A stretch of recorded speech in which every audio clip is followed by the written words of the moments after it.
لو أنزلنا هذا القرآن على جبل لرأيته خاشعا أنزلنا هذا القرآن على جبل لرأيته خاشعا أنزلنا هذا القرآن على جبل لرأيته خاشعا متصدعا من خشية وتلك الأمثال نضربها للناس لعلهم يتفكرون.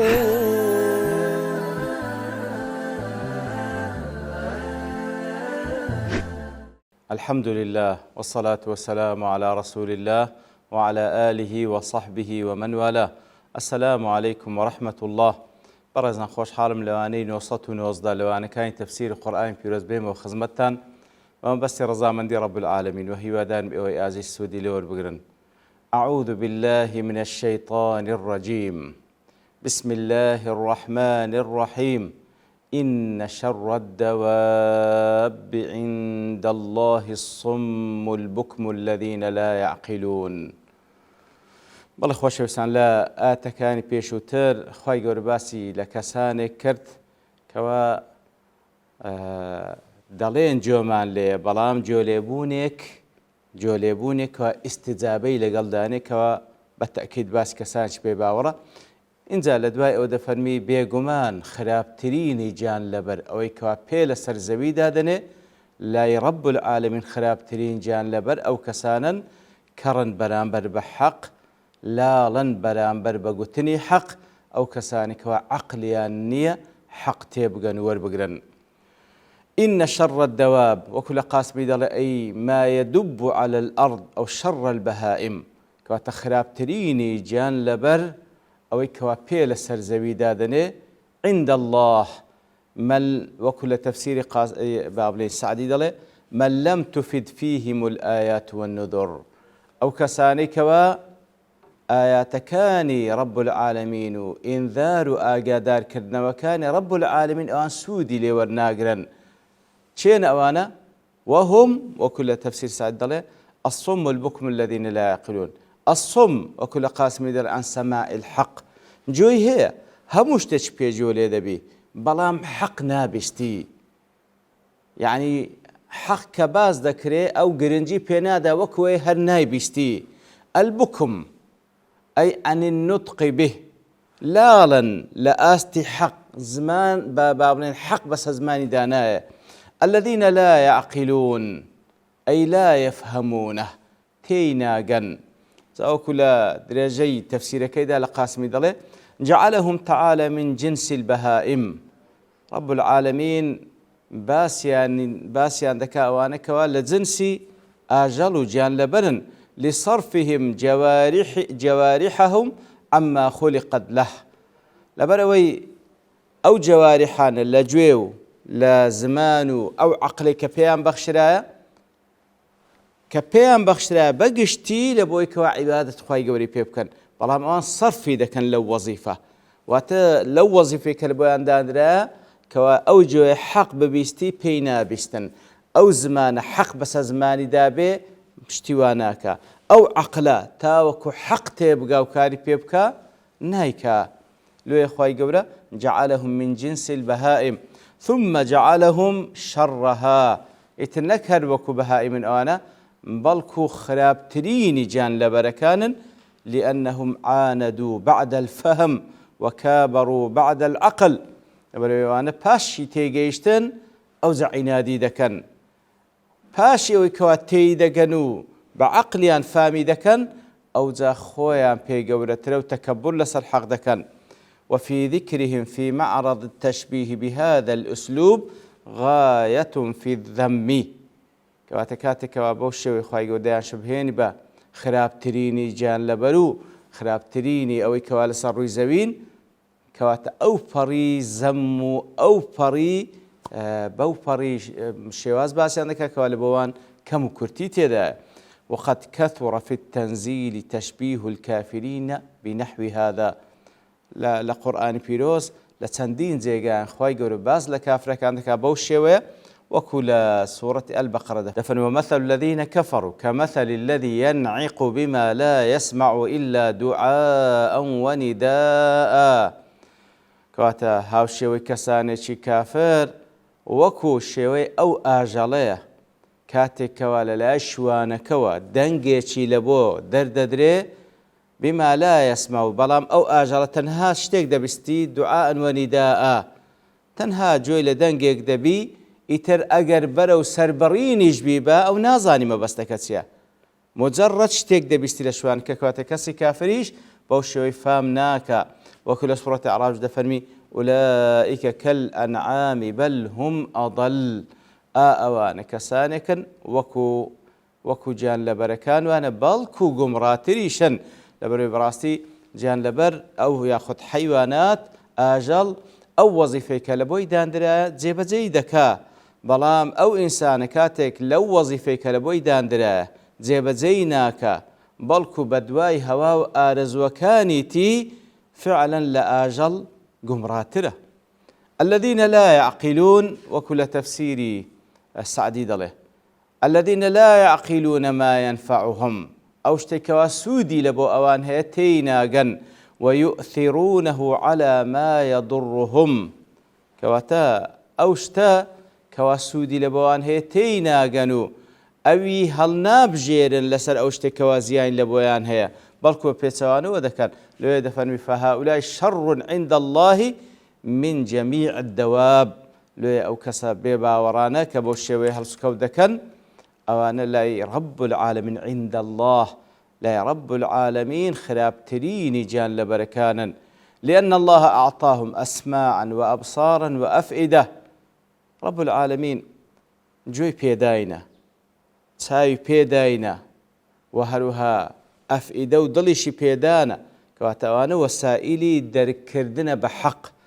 سمع لبوي كوا آياتي خواي يقول لرجاء بيغمبران ودي دخويندريتو بيبستي بصر آياتي خواي يقول لو بونا وروجودك هموي بلغن لسر وحدان خواي يقول تاوك بي ببيني أفئدة تاوكو أو معلومات لرجاء جيتو لرجاء تساود وريد أقري بعقل تدبري بكيو تيبغي أواني هم بيبستينا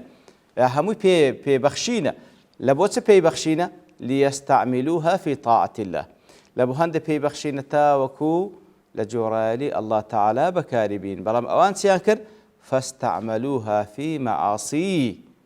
يتر أوان لا ببيت سوانو لبو طاعت بكاريان هنا لبو معصية سربيتي بكاريان هنا وعدموا بذلك الخير الكثير يتر بو كاريان كوا كرديان خيري تشيزوريان لدس خويان دا فإنهم كانوا بصدد أن يكونوا من خيار البرية يتر أوان بو وسائلان كخواي قول بي بخشينا لسمع وبصر وفؤاد بيستنوا بينين وعقل أجر بكاريان بهنا بالوشتاني كوابس سودي وان تواب دبي أن يكونوا من خير البرية دبونا تاكتريني مخلوقات فأبوا هذا الطريق بلام أوان أو رجايان قبول نبو واختاروا لأنفسهم أن يكونوا من شر البرية أوان رجايش كان قتبر كبهو يوبونا خراب تريني مخلوقات والسمع الذي نفاه الله عنهم إتر كاتك ولا أتبشتر دفرمي وهم لا يسمعون يأخذ لي رجل دفرمي صم كأوان كرن إتر أو كراتي كخوي يقول لهم بازدك سمع المعنى المؤثر في القلب كواتا أوان كرن لآستي أو حقي ببيستن كوات تأثير لضلو دروينيان دكا كرن أوينا بيستن وأما سمع الحجة بلام أوي كذا بيستن كببت إقامة حجة لسريان فقد قامت حجة الله تعالى عليهم بما سمعوه من آياته إتر خواهي قولوا جاي بي بخشينا أو سمع بي بخشينا باهند إقامة حجة لسر كده كاتكوات جيان ليبوا آتي خواهي قولوا هاتي ودخوا يندريتوا بلام وإنما لم يسمعهم السماع النافع بلام أو سمعيانية كوا بنفعي وان تاوبي وكوا وري بقرن بإنصافه لا بعقله هوش ينبيري ليبكنا والسودي لور بقرن لأنه لم يعلم فيهم خيرا يصلحون به لسماع آياته يترخواي جور سبحانه وتعالى برياري للسريان دا وأنا كاتك ورغبتي خيريان تيدانيا لو يخواي جور ولو علم الله فيهم خيرا لأسمعهم وكو لآتي دواتر دفرميتا ولو علم الله فيهم خيرا لأسمعهم أجر الله تعالى بزاني كوانا خيريان بيويا وادكا كوا بفعلي ببيستنو سودي لور بقرن بلهم أنا خواي جور دزاني خيريان بيوانية ولو أسمعهم أجر بفعليش خواي جور واب كاتن كوا تي بقن بتاوتي تاوك سودي لور بقرن لتولوا وهم معرضون خواي جور دزاني أوانا سودي لنابينا بلكو بشتي تيدا كان لاي ليدا كانوا بشتي ليدا كانوا بهيش شويك آمادنين كواتا خواي جور هدايات يعني ندايا كواتا أو سمعان بي بخشك وحق ببيستن بلام توفيق ياناك لبو سود بينين لو حقي توفيق ياناك لبو خواي جور دزاني أنا خير يان بيوانيا أجر واشيان ليبكا كوا بو شوي ببيستن هر بشتي تيدا كان أوانا بهيش شويك إيمان ناينن وكل تفسير قاسم دفن ولو علم الله فيهم أي في هؤلاء الصم البكم أجر الله تعالى بيزاني با أو كافراني كواخواي قولاتك بيشوتر بكروا بلال باسيان دكا خيرا صدقا ورغبة أجر أنا الرازقويان تيدابا رغبتي ورقرتني حقيان تيدابا خواي قولا لأسمعهم ويذكر كوا أوانا ببيستن أي الحجج والمواعظ حجة كان خواي قورا مجاري كان ببيستنو سماع تفهم وتدبر ويذكر أوانا بشيويك ببيستن كوا تيبقنو بيري ليبكنوا أي لجعلهم سامعين حتى يسمعوا سماع المصدقين أجر خواي قورا بيزان وأنا خيريان بيويا واني اللي ذكر كوا بشيويك ببيستن كوا لنتيزة بابنا مصدق وباوري بيبكن ولكن لم يعلم الله فيهم شيئا من ذلك بلام رب العالمين أوشتي لي نبينين ونيزانين كأوانا خيريان بيويو ياخذ أوانا رغبتيان تيدا لبو بيستني حق لخلوهم عنه بالمرة أنا بهيت شيويك رغبتي ورقتني حقيان تيدانيا فلم يسمعهم كذلك لو يا اخوي يقولش باينكر كوانا بو شوي بيستن كوري بقرن لخلوه عن الفائده وخروجه عن الحكمه يتر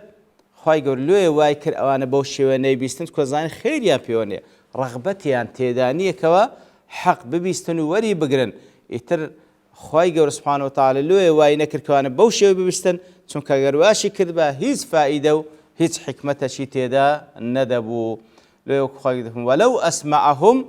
ولو أسمعهم على الفرض والتقدير وكل تفسير سعدان يعني فرضا أجر خواي جورة بابلين أجر خواي جواي بكر بكوا بفعلي وربقر تدبرج بكن لتولوا أوان هلا اللي ذكر دوا ياخذ بشتان اللي ذكر ولو أسمعهم سماع التفهم وهم على هذه الحالة العارية عن الخير بالكلية فأنا كخواي جور دزان وأنا بابلين بهيج خير شان تداني هيج رغبته شان تداني لبو بيستني وحقي أجر خواي جور واشي بكردبا فرضا واشي بكردبا وأنا بوشي وبيستنو تيبجن أوان لنتيجة هل لتولوا أي لتولوا عما سمعوه من الحق أوانا بشتيان تذكر لو كوا أو حقيدي بيستن يأخذ وكل تفسير لتولوا عن الطاعة وأنا هل بشتيان تذكر للطاعة وهم معرضون وكل قاسم أي عن قبوله جحودا وعنادا أوانا هل بشتيان تذكر لو كوا قبولي بكن لبر عناديا إنكاري دكن وهم معرضون لتفسير سعد لا التفات لهم إلى الحق بوجه من الوجوه كواتا لتولوا بشتيان تذكر معرضون كواتا عيني ديسان تأكيد لبو أو توليان بشويك بشتيان تذكر كبهيد شويك أوري لنا دنوا كواتا خواهي قوري دزاني وكل تفسير قاسم وجاء قول إمام رازينا دل كل ما كان حاصلا فإنه يجب أن يعلمه الله ولو علم الله فيهم أجر خواهي قوري بيزاني بأخيريان بيوا أو جاء دلتا كل ما كان حاصلا فإنه يجب أن يعلمه الله هرشتك حاصل بي وهبي وموجود بي بالتأكيد خواهي قول ديزاني فعدم علم الله بوجوده من لوازم عدمه كاتك وخواهي قول سبحانه وتعالى فرمي أجر بيزاني با خيريان بيويا كاتو بالغير سوري هيت خيريان بيونيا كات اللوازم أو قوله أجر هبي خواهي قول ديزاني مادام خوای گەورە دەفەرمی ئەگەر بیزانی با هەیە کەواتە معنای وایە نییە بە هیچ شێوەیەک لێیە ئەوە تعبیرەکی زۆر بەهێزە خوای گەورە بەو شێوێ لە باسکردنی ئەوان بەکاری دەینی وەکو لە تەفسیر سعدی وهذا دليل على أن الله تعالى لا يمنع الإيمان والخير إلا لمن لا خير فيه كواتا أو بلغير سر خوای گەورە سبحانه وتعالى إيمان وخير منعناك على كسك إلا أو كسك فعلا هس خير بيواني الذي لا يزكو لديه ولا يثمر عنده كواتا أو كسك وهس خيرش بيواني أجر خوای گەورە إيمانش بخاتنا ونظلي أو كسا إيمانك لا لدلو دروني وي هيج زياد ناكا وهيج بربو مشينابي إتر خوای گەورە سبحانه وتعالى سنة ولا تعامل قلبنا كان أو إنسان رغبتي جيشتن بحقي تدابي خوای گەورە هدایەتی دا و تەوفیقی دەکا بەڵام کەزانی هیچ ڕغبەت خەیری تێدا نیە بەڵکو ڕقیشی لە حەق دەبیتەوە خوای گەورە سبحانه وتعالى تەوفیقی ناکا و بڕیاری گومڕایی لەسەر دەدا خوا پەناماندا وصلى الله وسلم على نبينا محمد وعلى آله وصحبه أجمعين وآخر دعوانا الحمد لله رب العالمين. لو أنزلنا هذا القرآن على جبل لرأيته خاشعا أنزلنا هذا القرآن على جبل لرأيته خاشعا